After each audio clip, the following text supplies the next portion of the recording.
Guys, అందరు ఎలా ఉన్నారు?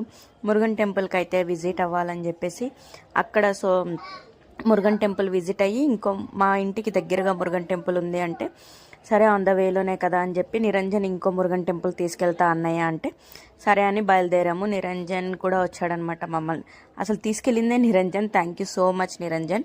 ఇంకా టెంపుల్ వర్క్ అవుతున్నట్టుంది. ట్యూస్డే అయితే చాలా క్రౌడ్ ఉంటుంది. ఎప్పుడైనా ట్యూస్డే వెళ్ళాలంటే అస్సలు వెళ్ళకండి. ఎందుకంటే లాంగ్ నుంచి వచ్చి దేవుణ్ణి ప్రశాంతంగా చూడాలి, నా మనస్ఫూర్తిగా చూడాలి అనుకున్న వాళ్ళు ట్యూస్డే అస్సలు వెళ్ళకండి. ట్యూస్డే చాలా క్రౌడ్ ఉంటుంది.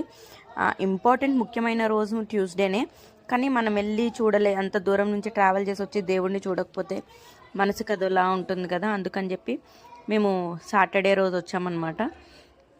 ఇంకా వెళ్ళకైతే అంటే దీపం వెలిగించాము, నెయ్యి దీపం వెలిగించి దేవుడికి మంచిగా మొక్కుకొని హారతి ఇచ్చేసి అనుకున్నవన్నీ అనుకున్నట్టు అయితే మళ్ళీ వస్తామని చెప్పి మొక్కుకున్నాను అనమాట. దేవుడికి మంచిగా హారతి ఇచ్చేసి దక్షిత్ గోట్స్ వస్తున్నాయి కదా అందుకని భయపడుతున్నాడు. యాక్చువల్లీ మురుగన్ టెంపుల్లో ఏంటంటే మనకి ఇల్లు కావాలన్నా ఏమైనా కావాలంటే ఇటుకలు నిల్చోబెట్టాలన్నమాట. అలా అయినా మనం అనుకుంది జరుగుతుంది. ఎవరికైనా శని ఏదైనా తప్పు ఉంటే మురుగన్ దేవుడి దగ్గర ఉప్పు వేస్తే ఆ గజస్తంభానికి ఆ ఉప్పు మెల్ట్ అవుతుంది కదా, అలా మన మీద ఉన్న నెగిటివిటీ ఏ శని అంతా పోతుందని నమ్ముతారు.